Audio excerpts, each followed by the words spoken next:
You're listening to the Get Meal Prep Show, a podcast about meal planning strategies that help you positively nourish your body, learn about nutrition, and most importantly, get dinner on the table. You know this podcast is for you if you've ever thought, oh no, it's 3 o'clock and I have no idea what's for dinner. We dive deep into meal planning methods and meal planning strategies that help you prepare healthy home-cooked meals that don't leave you feeling like you're tied down to the kitchen. I'm your host, Susan Watson, registered dietitian, certified intuitive eating counselor, and meal planning strategist for the online course Get Meal Prepped, which can be found at www.nutritionacademy.co. My team at Nutrition Academy and my counseling practice, A Little Nutrition, has formed the Get Meal Prepped method that helps people improve their eating habits by cooking whole foods and not relying all the time on convenience food products. Aside from our online course, you can work with us via our one-on-one coaching services.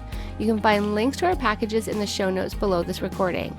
We're so happy to have you here today and share this episode with you. If you like this episode, please subscribe to the Get Meal Prep Show on iTunes and leave a rating and review. It's super easy to leave a review. You can leave a review from your podcast app. Simply search the Get Meal Prep Show, click reviews, and then write a review. We would love to hear from you. Now, let's dive into today's episode.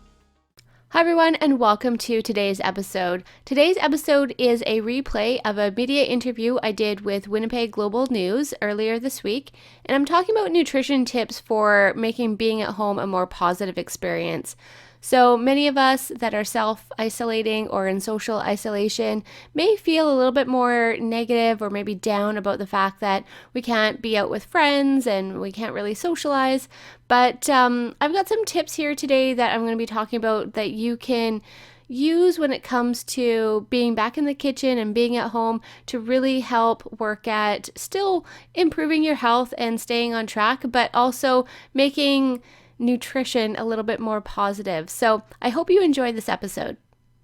Well, with so many of us staying as close to home as possible, spending a lot of time perhaps on the couch, maybe in front of a computer screen or TV, it can be way too easy to reach for that junk food or some unhealthy options, or even to find ourselves stuck in a rut. So we have some relief on the way. We have Susan Watson, registered dietitian from A Little Nutrition, joining us now via Skype with some expert tips on how we can have fun with food and stay healthy as well. Susan, thank you so much for being with us. Thanks for having me. This time right now, I find that yes, people are maybe making different food choices, but they're sometimes also getting a little bit bummed out that they're home. And today I want to just talk about some things that you can do to stay positive and use this time that you can do different things in the kitchen that maybe you didn't have time to before, like experiment with new ingredients that you've always wanted to try but maybe haven't had the time to do. For example, this weekend my husband cooked up a barbecue duck.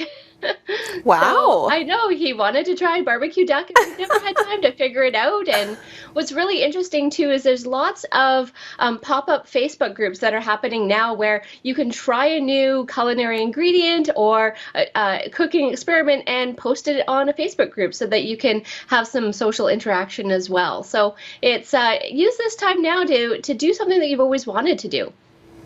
I love that, Susan. I have to admit, on Boxing Day or Black Friday, somebody picked up an Instant Pot, and it's still in the wrapping, I have to tell you. Didn't even take the plastic wrap off it.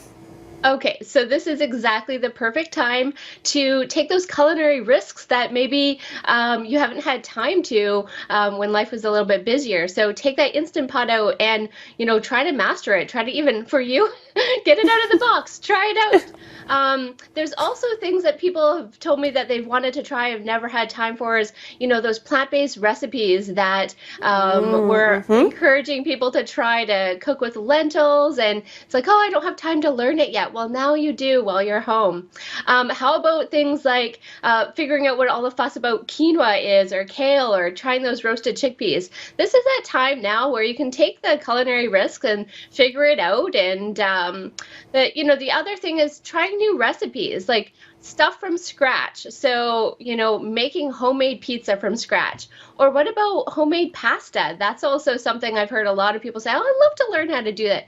Well, take some extra time now that you have to learn how to do that and explore being in the kitchen, try maybe making a whole roast chicken. If you're used to just buying the already roasted one, you see what it's like to cook it up at home.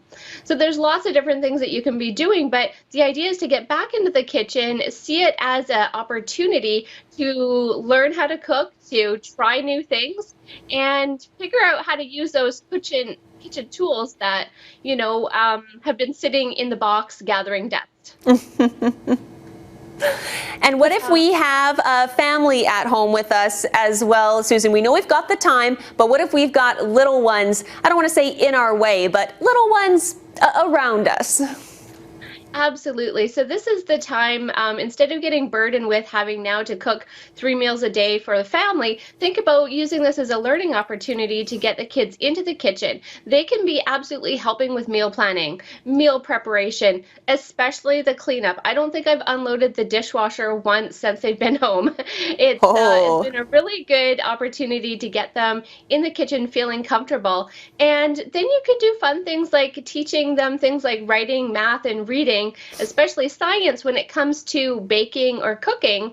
Use these opportunities as learning times with your kids so that it still can be kind of fun, as well as trying something new and being in the kitchen cooking healthy meals for you and your family. Susan, you have awesome tips as always. If folks want to learn a little bit more or get some more help from you, reach out to you. Where should we be sending them? They can head over to our website. It's www.alittlenutrition.com. Thanks so much for listening to the Get Meal Prep show. If you have any questions about today's episode or you would like to email us, you can at info@nutritionacademy.co. We'd love to hear from you, and if you have any suggestions or different topics for the show, we'd be happy to hear from you. You can also find me on Instagram at @alittlenutrition, and I have lots of meal planning photos and tips on my stories, so I'd love to connect with you there as well. Again, that's @littlenutrition is my handle. Anyways, until next episode, see you then. Bye.